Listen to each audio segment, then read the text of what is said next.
A billionaire single father witnessed a flight attendant feeding his daughter. What happened next? Chapter 1: The Broken Wings. Marcus Stone had more money than most countries, but he couldn't buy the one thing he needed most: his daughter's voice. Emma sat in the airplane seat beside him like a tiny ghost. Her blonde hair fell across her face like a curtain, hiding her from the world. She hadn't spoken in 3 months. Not since the accident. Not since Mommy went to heaven. "Emma, sweetheart," Marcus whispered, his voice cracking. "Look, I got you your favorite crackers." Nothing. Emma's small hands stayed folded in her lap. Her big blue eyes stared at the airplane window, but Marcus knew she wasn't really seeing the clouds. She was somewhere else. Somewhere he couldn't reach. The other passengers on the flight from Tokyo to San Francisco didn't know they were sitting near one of the richest men in America. They didn't know that Marcus Stone owned hotels and companies all over the world. All they could see was a tired father whose little girl was slowly disappearing before his eyes.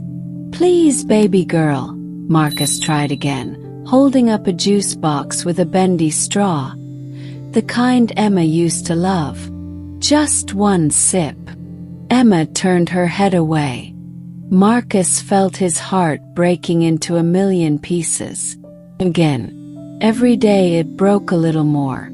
Every time Emma refused to eat, refused to speak, refused to be his little sunshine, another piece of his soul crumbled away. 3 months ago, his wife Sarah had been driving to pick up Emma from school. Truck ran a red light. The doctors said Sarah didn't suffer. But Emma had been waiting at school for a mommy who would never come. Since that terrible day, Emma had been fading away like a flower without water. She barely ate. She never smiled. She moved through their big, fancy house like a shadow of the happy little girl she used to be. Marcus had tried everything. The best doctors in the world. Child therapists. New toys. Trips to Disneyland. Nothing worked. Emma was locked inside herself, and he didn't have the key. "Sir." A gentle voice made Marcus look up. A flight attendant stood beside their seats. She was young, maybe 25, with kind brown eyes and dark hair pulled back neatly. Her name tag said Sofia Rivera. "Is everything okay?" Sofia asked softly. "I noticed your little one hasn't touched her food." Marcus felt his cheeks get hot with embarrassment. "I'm sorry. She doesn't eat much anymore." Sophia knelt down so she was at Emma's eye level.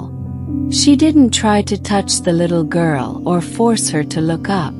She just stayed there, quiet and patient. "Hi there, beautiful," Sophia said in a voice like warm honey. "My name is Sophia. What's your name?" Emma didn't answer, but something strange happened. For just a second, her eyes flickered toward Sophia's face. Marcus's heart jumped. Emma hadn't looked at anyone in weeks. Sophia smiled like she had seen the most wonderful thing in the world. "You have the prettiest blue eyes I've ever seen. They're like tiny pieces of the sky." Emma's fingers twitched slightly. "You know what?" Sophia continued, still speaking in that magical, gentle voice. "I have a little secret. Sometimes when I'm scared or sad, I pretend I'm a butterfly. Butterflies are very brave, even though they look tiny and fragile."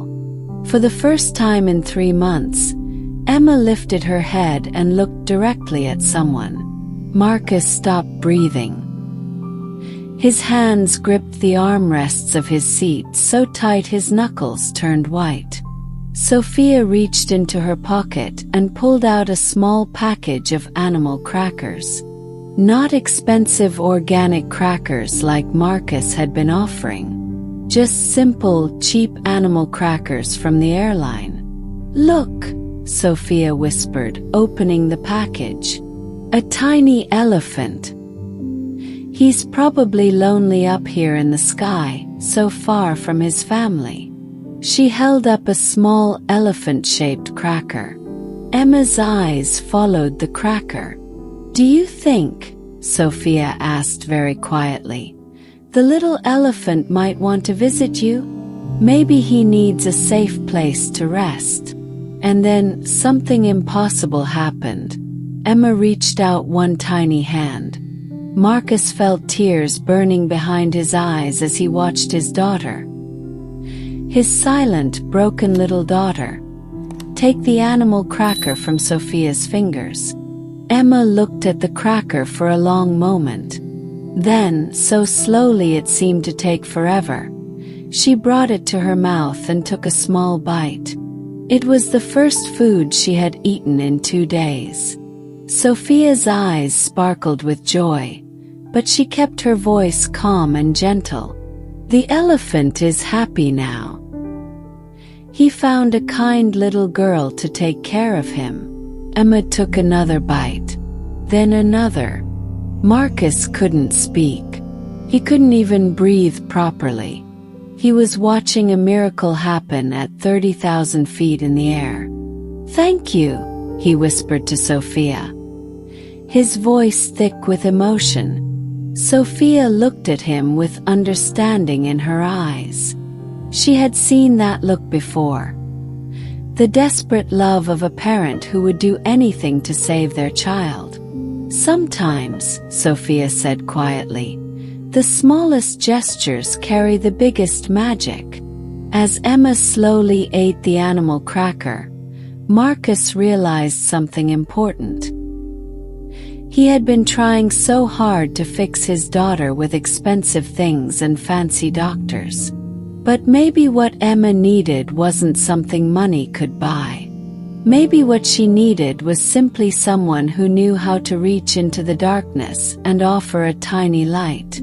Someone like Sofia Rivera, who had somehow done in 5 minutes what Marcus couldn't do in 3 months. As the plane soared through the clouds toward San Francisco, Marcus made a decision that would change their lives forever. He wasn't going to let this angel disappear.